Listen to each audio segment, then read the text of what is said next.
is that I had got visa for 2.5 years as a spouse visa, and it's expiring in September. So Okay. I just wanted to make sure what exams I need to clear. I think it's one of the exam is English language, and do I have to clear the life in the UK as well?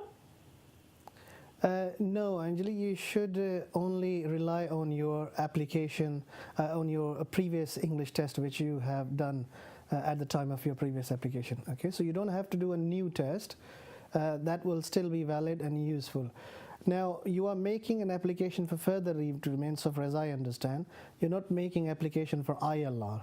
Okay, so if it is not an indefinite leave to remain application, you don't have to do life in the UK test. The English test which you did previously to support your previous application will still be valid and applicable even if it is expired. Sorry, doesn't she need to do the A2 level test now? No, she hasn't. She doesn't. I mean, in certain circumstances, it will still be valid. In May, I mean, it depends on as to when her leave is Hers is in expired. September, she said. September. Well, in May, A2 will be applicable, but you will have to see whether this is applicable on you or not, because there are certain changes which will be applicable on certain applicants in May. But there will be some transitional arrangements, what I understand, you can still rely on your previous test. Okay. All right, Anjali, I hope that helps you. Thank you so much for calling us today. Thank you. So if the changes for the A2 level are coming into effect from what my other guests have told me, they're coming into effect in May. So anyone who's making an extension application, unless they have a disability or something like that, they need to satisfy that. Otherwise, they'll be transferred into the 10-year route. Is that correct? This is, I mean, but whenever these changes come, there are always a leeway for transitional arrangements.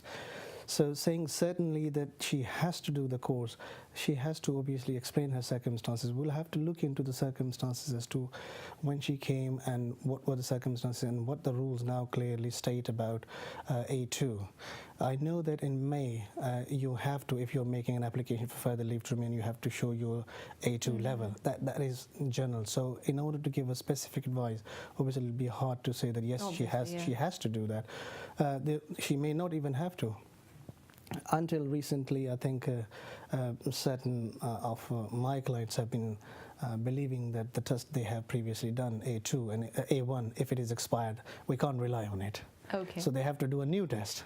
Okay. There have been many clients who came, and obviously we advise them, no, you can still rely even if it is. And there is a provision in the immigration rules which states that if you had previously relied on an English certificate, even if it is expired, you can still rely on in support of your current application. Okay, so even if it is A1 and now she needs to pass A2, which is a higher level, she can still rely on A1? Well, she doesn't have to do A2. If, as I said, that if she is covered under the transitional arrangements, she might not have to do that. Okay, but if she can, then you would suggest that she might as well do it. She have to do that. If she is to, she has to. Okay. Yeah.